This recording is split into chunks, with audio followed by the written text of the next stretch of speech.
welcome back to my 2018 contest prep run. This is week number 2, and I wanted to start out by getting behind the camera and just, kind of looking you guys in the eye and just thanking you guys for such a great warm reception to last week's video. That was a nice feeling to see a lot of positivity, lots of likes, not one dislike, at least not as of now.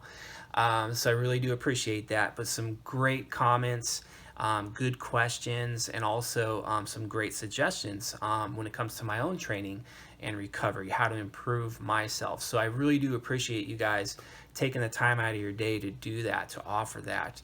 I definitely don't take it lightly. I wanted to also say that, moving forward, I welcome your comments, whether they're, positive, negative. I have a thick skin. I can handle, pretty much if there's a negative comment or whatever, I can handle it pretty well. And also, your questions, I welcome that. And I also, of course, welcome your suggestions. And I will do my best to get back to you guys. And I did a pretty good job with the first video, responding to almost everybody. And, I wanted to just say that I am a pretty busy guy. I'm a full-time 3D Muscle Journey coach. I'm also more importantly, I should say, I'm a father of 2, and I'm also a husband, and I'm also a son. So I do have, my dad and my stepmom, and I do spend, some time with them, and I'm also in the middle of kind of remodeling my house. So time is, is pretty precious for me. So I'm going to do my best, though, to answer all your guys' questions, responses, comments, I should say, and even suggestions. I may not get to them like right away, but I'll do my best to kind of trickle them in during the week before the next week's video come out. And I just want to apologize in advance if I do happen to miss you guys. It's not because I don't feel like any one of you is not important. It's just more that, real life kind of takes precedence over YouTube life. And I'll kind of say also as well as that what you see is kind of what you get. I'm going to be as real as I possibly can be. I'm not one who's going to try to act or to try to entertain. I'm definitely not a host, so I'm probably not going to be, too bubbly. My personality, I'm pretty quiet. As a kid, I was really quiet as a kid. So, I'm kind of like that personality. Like if I'm in a big room that's full of people, I'm going to be, kind of like that fly on the wall. That's where my comfort zone is. So for me to kind of get here, on YouTube, it's more or less kind of out of my comfort zone. So I'm basically going to do my best to, share my journey, and keep it real. And I hope you guys can appreciate that. And I do hope you guys get something out of this series and that you enjoy the journey. So without further ado, let's get to week 2's vlog.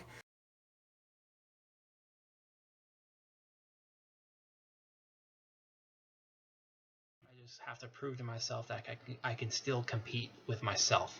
And the reason I compete with myself is simply because I love the process. I love basically the daily challenges, and it gives me purpose. It gives me purpose in life. I'm basically prepping and showcasing to you guys the process, so I get a sense of I guess it just makes me feel good knowing that I'm sharing my experiences with you guys, and you guys can potentially learn something from me and better yourselves through me. Because when I started out in the sport for many years, I was self-taught, and there was a lot of, let's just say, a lot of mistakes.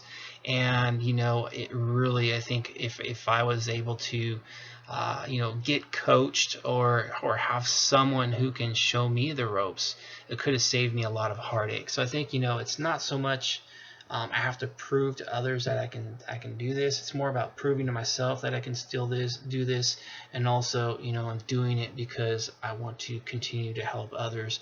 And I think this sport gives me a vehicle or a vessel to help others.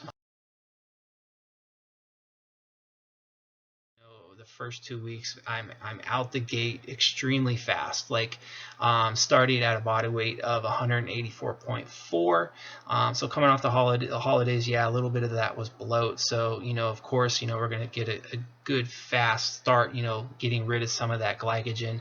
But now, heading into, now almost finished with the second week here, we are definitely, off to a really, really good start. The weekly average is down to 179.9 as of Friday, today, January 12th.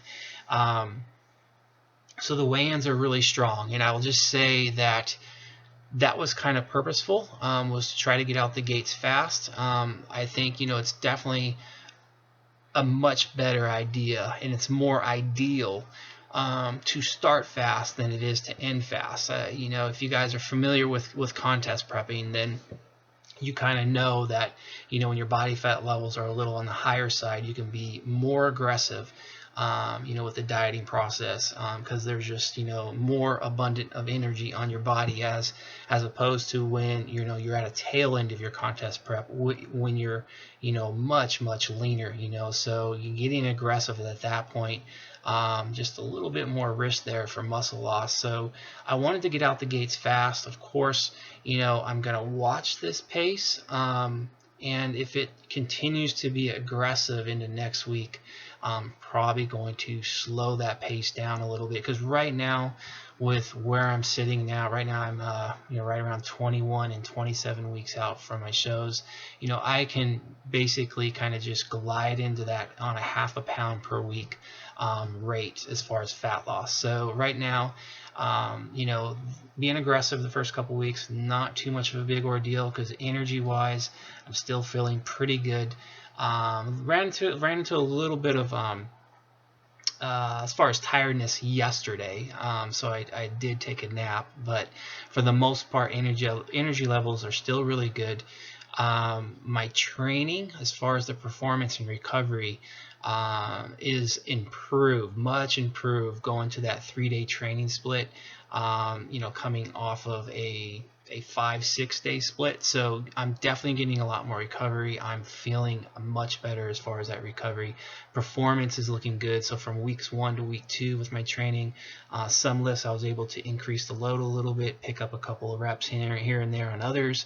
There was a couple of lifts where I actually didn't improve too much, but I'm okay with that, just because those were a couple of accessory movements, and on accessories, it's not too realistic to think that you're going to pick up load and pick up reps every single week. You might be stagnant for a while, and so instead of looking at things, let's say, from a week to week standpoint as far as progression, it's more like, okay, maybe I should look at this from maybe a month to month, or even a quarterly standpoint. Like, okay, what did I do this 3 months versus what did I do last 3 months?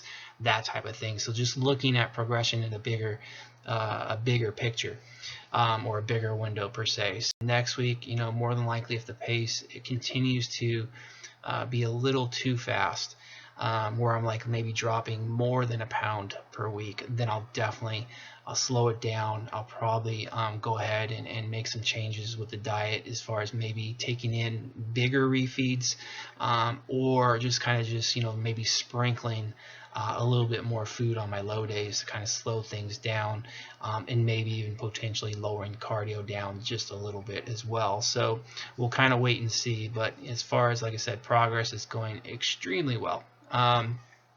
Getting to hunger levels.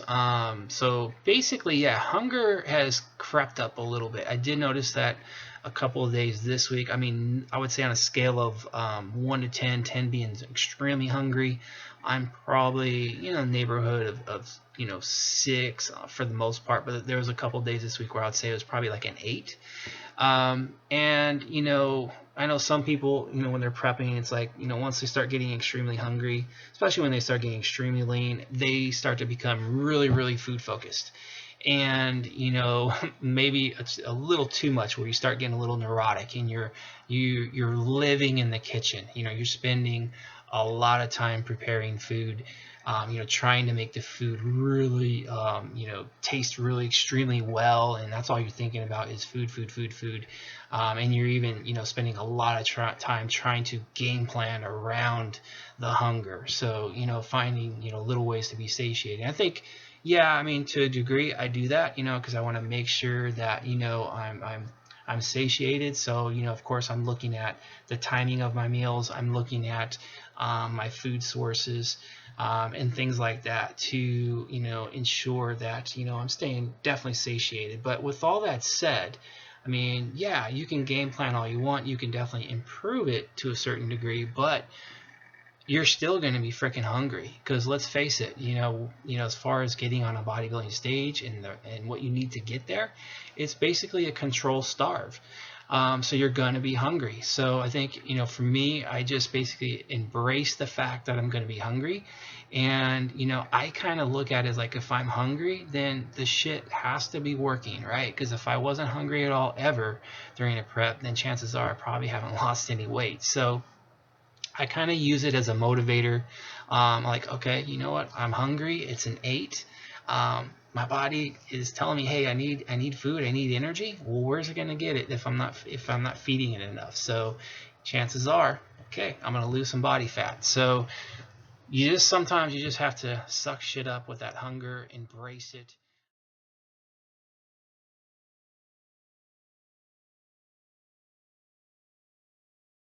The foundation, of execution, of being precise, and being consistent and all that kind of good stuff. So I'm talking about like my daily structure, like setting up my day-to-day, how I go about things. And today I wanted to kind of touch on my meal breakdown, because I think, with, if it fits your macros or the flexible dieting thing, I think a lot of people look at that as, hey, I can, basically, eat whatever the hell I want. I can eat whenever I want.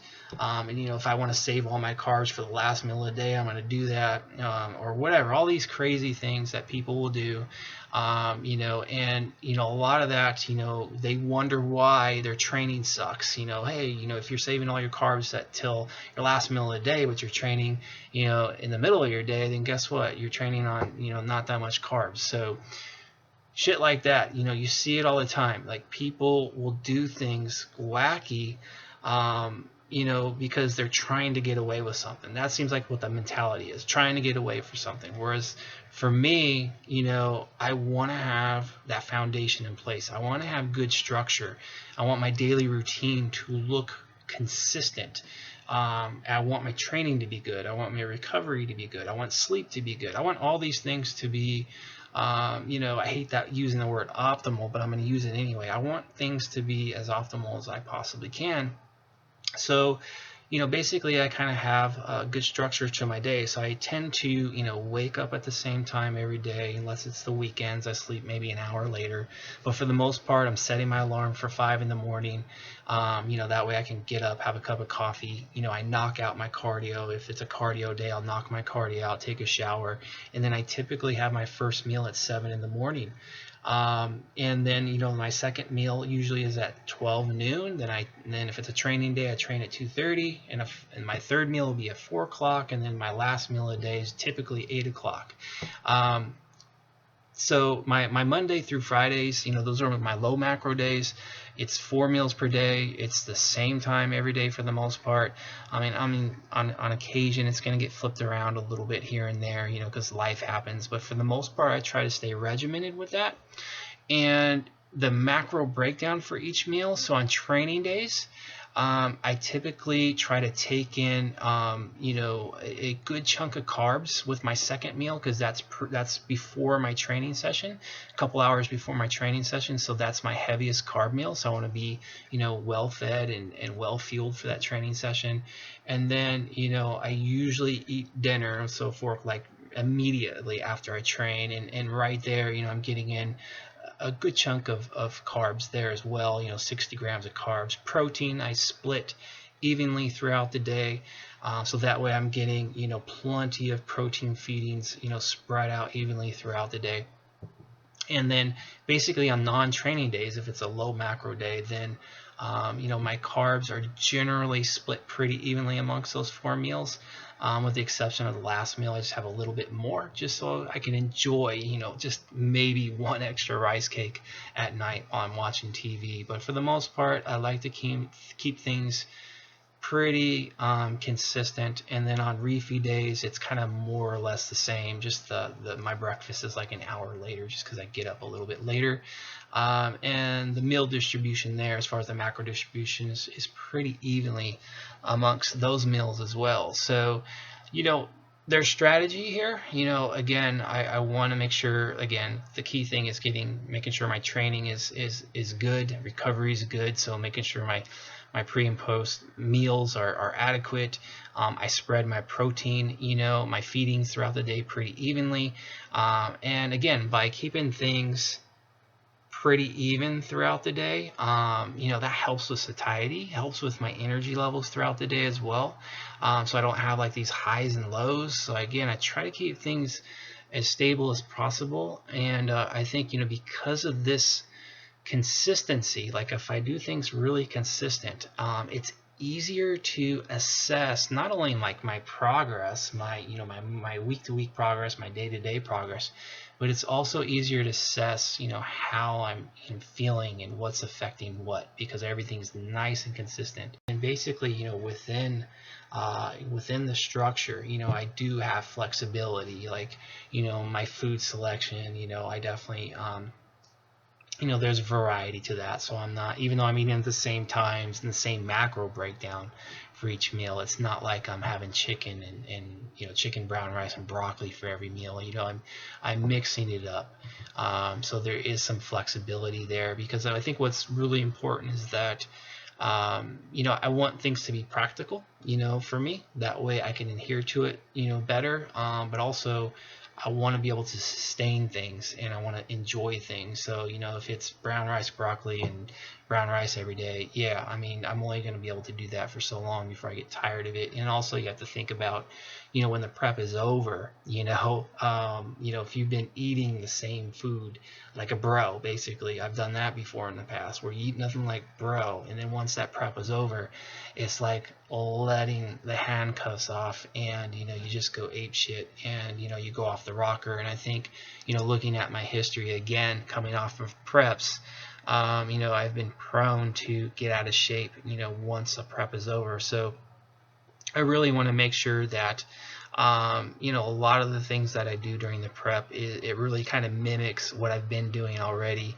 when I'm not prepping. And that's what I've been doing like this for well over a year now, is kind of this meal breakdown, where I typically eat my 4 meals per day at those times. And of course, going out to eat, things like that, or life happens, it gets changed a little bit, but I have the tools to manage that. I know how to balance things out. If I'm going out to eat, then I know, okay, let me keep food lower in the day so I can enjoy a little bit more during dinner time or something like that, if it's if it's a life event like my wife's birthday, as an example. Other than that, hopefully you guys enjoy this one, and we'll talk next week.